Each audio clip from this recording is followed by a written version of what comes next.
Channel में माया कराड़िया फिर एक नई वीडियो के साथ आज हम बात करने वाले हैं स्त्री जनन तंत्र के बारे में।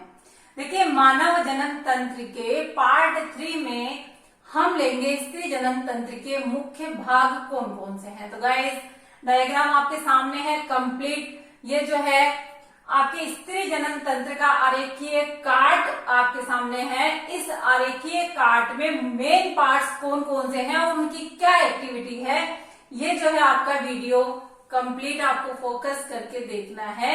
तो सबसे पहले मुख्य भाग है अंडाशय, अंडवाहिनी, गर्भाशय, गर्भाशय ग्रीवा और योनिया वैसाइना। गाइस, डायग्राम में आप बिल्कुल ध्यान रखिए, इसी से आपको सारी चीजें समझ में आएगी।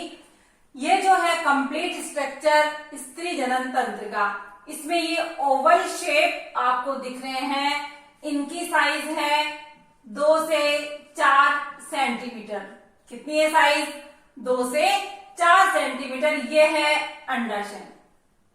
एक एक ऑर्गन के बारे में डिटेल में आप सुनते जाइए, समझते जाइए। इनका कार्य क्या है? इनका कार्य है अंडाणु का निर्माण करना। क्या कार्य है इनका? अंडाणु का निर्माण करना इनका कार्य है। देन इसके बाद आगे देखिए, ये जो ओवल शेप अंडाशय है ये एक एपिथेलियम नामक लेयर से घिरे हुए होते हैं, यानी इनके ऊपर एक उपकला पाई जाती है जिसको हम एपिथेलियम कहते हैं। साथ में ये जो है श्रोणि भित्ति में पूरा जो ओवल शेप अंडाशय है, ये अंडाशय श्रोणि क्षेत्र से जो है जुड़ा हुआ रहता है। साथ में श्रोणि क्षेत्र के अलावा ये गर्भाशय से भी जुड़ा हुआ रहता है। ये कंप्लीट जो स्त्री जनन तंत्र है ये श्रोणि क्षेत्र में ही स्थित होता है। स्त्री जो जनन तंत्र है ये श्रोणि क्षेत्र में स्थित होता है। इस अंडाशय वाला भाग जो श्रोणि भित्ति से जुड़ा हुआ है और गर्भाशय भित्ति से जुड़ा हुआ है, उपकला द्वारा घिरा होता है। और इसके अंदर का ओवेरियन भाग है, इसका अंदर वाला भाग ओवेरियन स्ट्रोमा के नाम से जाना जाता है, जो कोर्टेक्स और मेडुला के अंदर डिवाइड होता है। अब आप देखिए कि ये जो है अंडाणु निर्माण करता है। ये अंडाणु इस नलिका के द्वारा आगे कैच कर लिए जाते हैं। अब ये भाग कौन सा है? ये 2 अंडाशय आप देख रहे हो, इसको हम डिंब ग्रंथि अंडाशय जो कह रहे हैं। इसके बाद इसी से जुड़ा हुआ भाग है। गाइस, ध्यान से देखिए, ये जो है भाग आप देख रहे हो जिसमें एक झलर सी लगी हुई है, इसको हम कीपक या इनफंडिबुलम रीजन कहते हैं। ये है फैलोपियन ट्यूब। ये कंप्लीट 10 से 12 सेंटीमीटर की होती है। ये फैलोपियन ट्यूब क्या कहते हैं इसको? अंडवाहिनी। ये अंडवाहिनी भी 3 पार्ट्स के द्वारा बनी हुई है। अब देखिए कैसे है 3 पार्ट्स के द्वारा। इसका ये झल्लर नुमा स्ट्रक्चर है, इसको झल्लर या झल्लरी कहते हैं। इसके बाद ये जो फूला हुआ रीजन है ये स्कीपक या इनफंडिबुलम कहलाता है। इसके बाद इसका जो और चौड़ा क्षेत्र आता है इसको हम एम्पुला या तुम्बिका कहते हैं। क्या कहते हैं इसको? एम्पुला या तुम्बिका। अब इसके साथ साथ आप प्रोसेस समझिए, यहां से अंडाणु निर्मित होता है और इस जो है अंडाणु निर्मित होकर के इस झल्लर के द्वारा इसको जो है कैच कर लिया जाता है। ये झल्लर क्या करती है? इस अंडाणु को कैच करती है और फैलोपियन ट्यूब के अंदर या अंडवाहिनी नलिका जो एक सहायक नलिका है इसमें ले जाती है।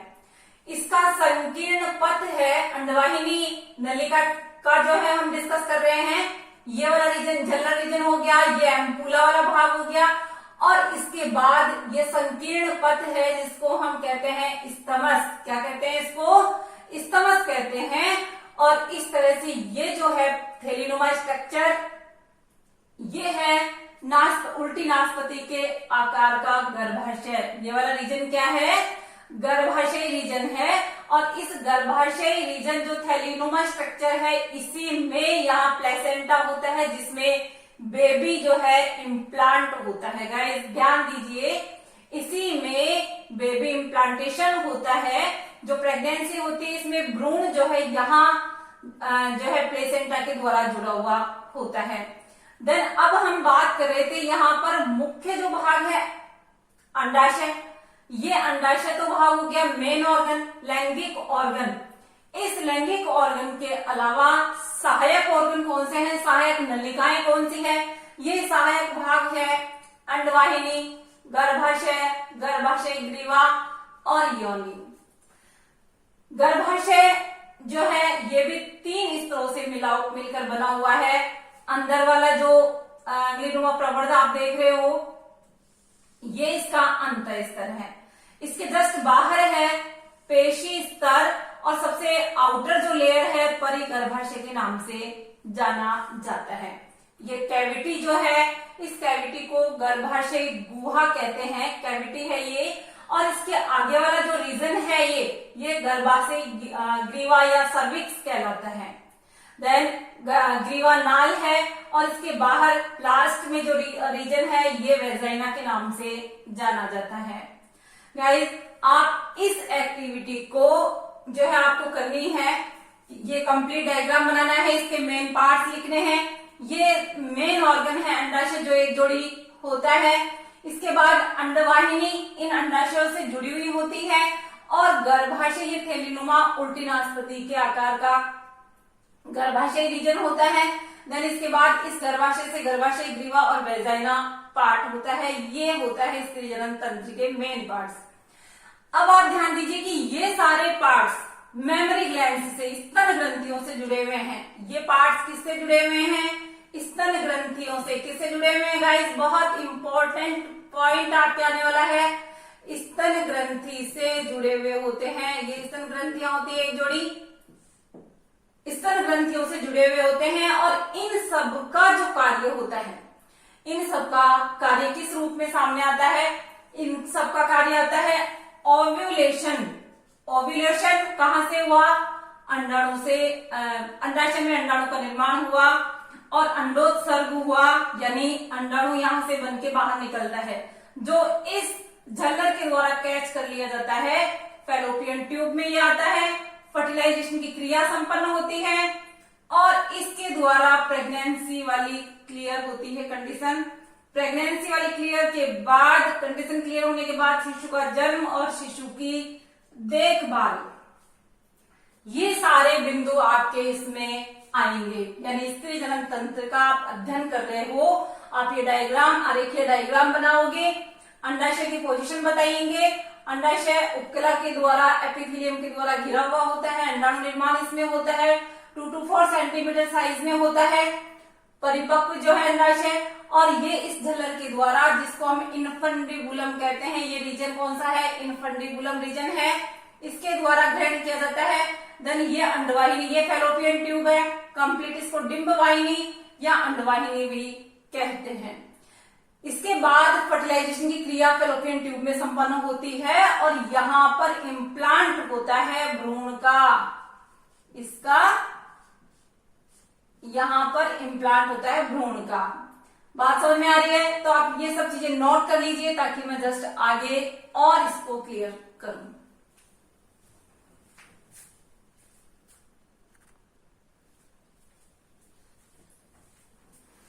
चलिए, डायग्राम आपने देखा, डायग्राम से आपको बहुत सारी चीजें समझ में आई होगी। अब हम एक एक ऑर्गन को लेंगे, जैसे कि अंडाशय।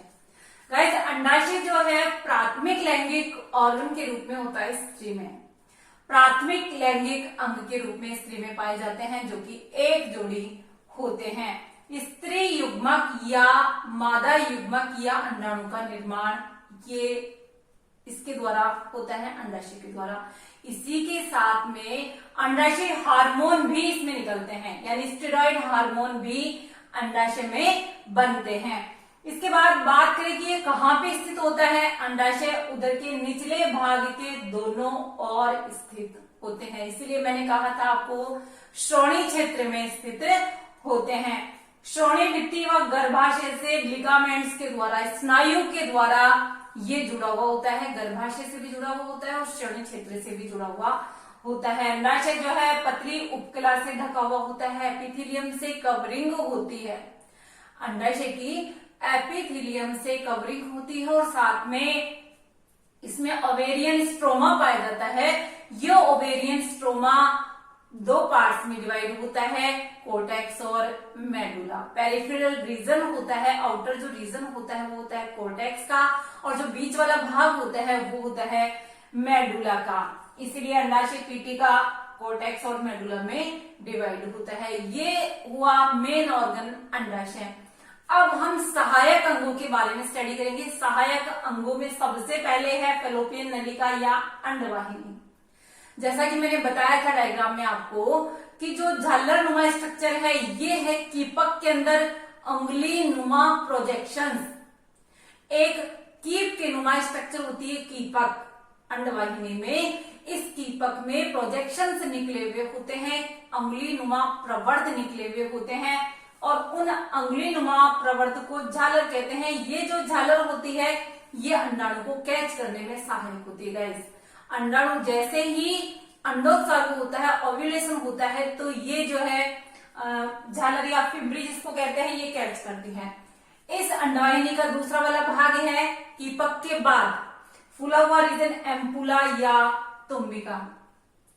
इस तरह से फूला हुआ भाग एम्पुला या तुम्बिका। इसके बाद संकीर्ण पथ यानी सकड़ा रीजन जो कि गर्भाशय से अंडवाहिनी को या फैलोपियन ट्यूब को जोड़ता है, ये होता है इस्तमस, संकीर्ण पथ। इस तरह से ये तीनों रीजन अंडवाहिनी या फैलोपियन ट्यूब में पाए जाते हैं गाइस। आप लोग नोट करते चलिए और इन एक एक ऑर्गन्स की स्टडी में आपको कराऊंगी, बहुत अच्छे से आपको समझ में आ रहा होगा और आप इसको नोट करते चलिए ताकि आगे हम एक एक ऑर्गन को लेते हुए स्टडी करें।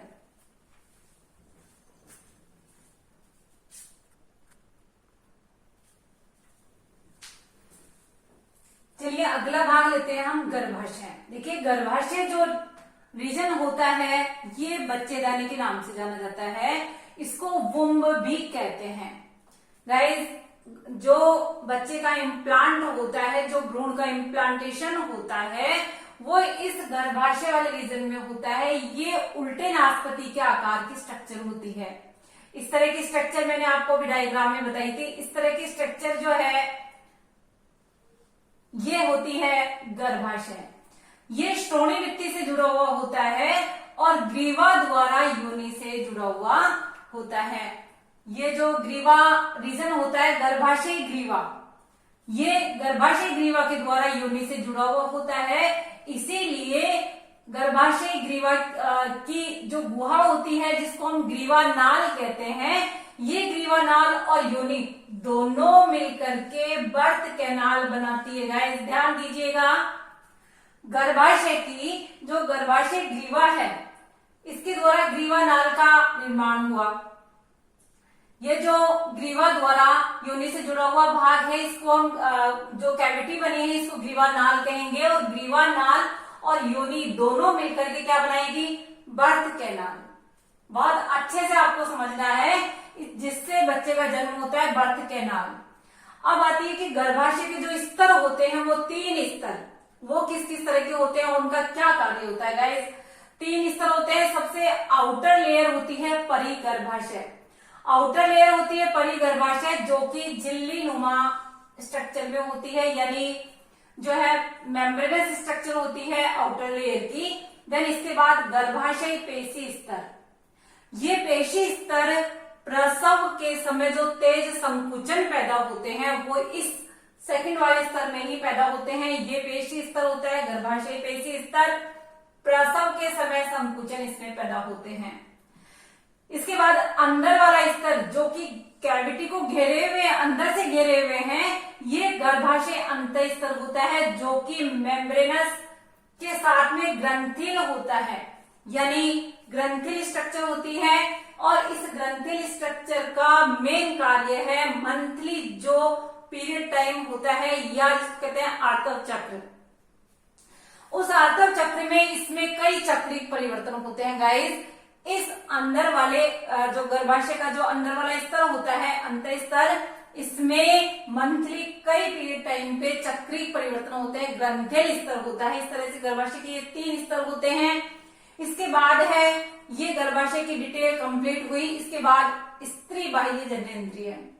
स्त्री बाह्य जननेंद्रिय में आपके जो मेन भाग है वो है जघनशेल, बृहद ब्रघोष्ठ जिसको हम लेबिया मेजोरा भी कहते हैं, लघु भगोष्ठ जिसको लेबिया माइनोरा भी कहते हैं, और योनिच्छद जिसको हाइमन कहते हैं, इसके बारे में आपको मैं अलग से बताऊंगी। योनिच्छद या हाइमन योनि द्वार के ऊपर एक झिल्ली नुमा स्ट्रक्चर होती है जिसको वर्जिनिटी से जोड़ा जाता है। हाइमन एक झिल्ली होती है। इसके बाद ये प्रोजेक्शन की नुमा स्ट्रक्चर होती है भक्षेप, जिसको हम क्लाइटोरिस भी कहते हैं। गाइस, जघन शेल वसा में ऊतकों से बनी होती है। जघन शेल होती है, फैटी होती है पूरी, वसा में ऊतकों से बनी होती है। और लघु भगोष्ठ और बृहद भगोष्ठ होते हैं, इनमें फोल्डिंग्स पाए जाते हैं, वलन पाए जाते हैं। और इस तरह से गर्भाशय की आपने स्ट्रक्चर पढ़ी। बाह्य जनेंद्रिय में ये भाग मैंने आपको बताया, गगन शेल, बृहद भगोष्ठ, लघु भगोष्ठ, हाइमन योनिच्छद और भक्षेप क्लाइटोरिस इसको कहते हैं। इनके बारे में आपको मैं और आगे बताती हूँ, आप इसको नोट डाउन कर लीजिए ताकि स्टेप बाय स्टेप आपका सारे टॉपिक क्लियर होते रहें।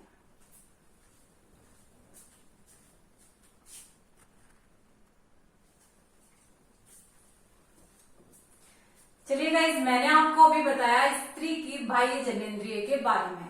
बाह्य जनेंद्रिय के विभिन्न पार्ट्स, विभिन्न भाग मैंने आपको बताया। इसमें योनि द्वार के ऊपर गाइस एक बहुत बड़ी बात मैं आपको बता रही हूँ, योनि द्वार के ऊपर एक हाइमन नामक झिल्ली पाई जाती है।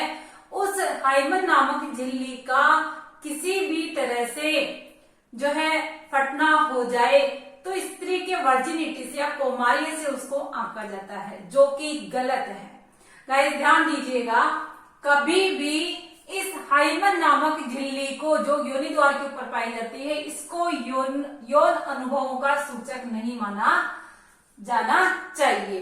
इसलिए हमेशा साइंस पढ़ने वाले हो आपको ध्यान रखना है कि इसको स्त्री के वर्जिनिटी से कभी भी नहीं आंकना चाहिए। इसके बाद बाह्य जनेंद्रिय का अध्ययन करने के बाद नेक्स्ट हमारा टॉपिक जो चल रहा है उसका अगला भाग है स्तन ग्रंथि। जैसा कि मैंने बताया आपको कि सारा जो हम स्त्री जनन तंत्र का अध्ययन कर रहे हैं, इसका कहीं न कहीं स्तन ग्रंथि से जुड़ाव है और इसकी एक्टिविटी मैंने आपको बताई थी। और वो एक्टिविटीज में स्तन ग्रंथियों का अहम रोल है। स्त्री जनन तंत्र का जो है स्तन ग्रंथियों से जो है किसी न किसी रूप में जुड़े हुए हैं। अब बात करते हैं स्तन ग्रंथि जो मादा स्तनधारियों का लक्षण है। मादा स्तनधारियों का विशेष लक्षण है स्तन ग्रंथियों का होना, युग्म संरचना होती है। और ग्रंथिल ऊतक और वसा ऊतक इसमें पाए जाते हैं। कैसे ऊतक होते हैं इसमें? ग्रंथिल ऊतक और वसा ऊतक इसमें पाए जाते हैं। ये जो स्तन ग्रंथियां होती है इसमें 15 to 20 लोब्स पाई जाती हैं, पालियां होती है जिनको हम कहते हैं स्तन पालियां। गाइस मैंने आपको डायग्राम ड्रॉ करके समझाऊंगी मैं आपको। स्तन पालियों में पहले आप इसको रिटर्न में देख लीजिए। स्तन पालियां होती है 15 से 20 जिसमें कोशिका गुच्छ पाए जाते हैं। और ये कोशिका गुच्छ क्या करते हैं? ये दुग्ध श्रवण का कार्य करते हैं और इनका जो दुग्ध है वो इसके आगे कूपिका नामक स्ट्रक्चर होती है। इस कूपिका में इकट्ठा होता है दुग्ध श्रवण। जो कोशिकाओं के गुच्छे होते हैं उनसे कूपिकाओं में दुग्ध श्रवण होता है और ये कूपिकाएं आगे स्तन नलिका में खुलती है। कूपिकाएं स्तन नलिका में खुलेगी और बहुत सारी स्तन नलिकाएं मिलकर के स्तन वाहिनी का निर्माण करेगी। गाइस ध्यान दीजिएगा, स्तन नलिकाएं स्तन वाहिनी का निर्माण करेगी, या जिसको हम तुम्बिका भी कहते हैं। फूले हुए स्ट्रक्चर्स आगे बढ़ते जाते हैं और लास्ट में जाकर के ये दुग्ध वाहिनी बनाती है जो निप्पल्स के माध्यम से दूध का जो है बच्चे को दूध का श्रवण करता है। दुग्ध का श्रवण होता है और बच्चे को वो दुग्ध मिलता है। अब आप इसको स्ट्रक्चर में देखिए, ये डायग्राम है इसका, जो कि ये यहाँ पर पसलियों से ये स्तन ग्रंथि है जिसका अरेखीय काट हमने लिया है। वसा ऊतक इसके अंदर पाए जाते हैं, ग्रंथिल ऊतक इसमें पाए जाते हैं। इस तरह के टिश्यूज होते हैं, मैंने छोटा सा पार्ट लिया है। यह है वसा ऊतक और यह है स्तन पालियां। इस तरह की इसमें पूरी लोब्स पाई जाती हैं। इन लोब्स में ये जो टिश्यूज हैं ये कूपिकाओं के रूप में होते हैं। इसमें कोशिका गुच्छ होते हैं जिनमें दुग्ध का श्रवण होता है। अब ये कूपिकाएं स्तन नलिका में खुलती है जस्ट आगे, और कूपिकाएं फूले हुए भाग तुम्बिका में खुलती है और ये तुम्बिकाएं स्तन नलिका या दुग्ध वाहिनी, स्तन वाहिनी या दुग्ध वाहिनी का निर्माण करती है, जो कि निपल से स्तनाग्र के माध्यम से बच्चे को प्राप्त होता है। इस तरह से गाइस आज हमने स्त्री जनन तंत्र के बारे में कंप्लीट स्टडी किया, जिसमें स्त्री जनन तंत्र के मेन भाग हमने लिए। अंडाशय जो है गर्भाशय के बारे में, अंडाशय के बारे में मैंने आपको डिटेल में अच्छे से समझाया है, आप इसको नोट डाउन कर लेना और कंप्लीट स्ट्रक्चर को आप बिल्कुल याद करेंगे। चैनल को सब्सक्राइब नहीं किया है तो गाइस चैनल को सब्सक्राइब कर दे, लाइक करे, कमेंट्स करे। Okay guys, thanks for watching.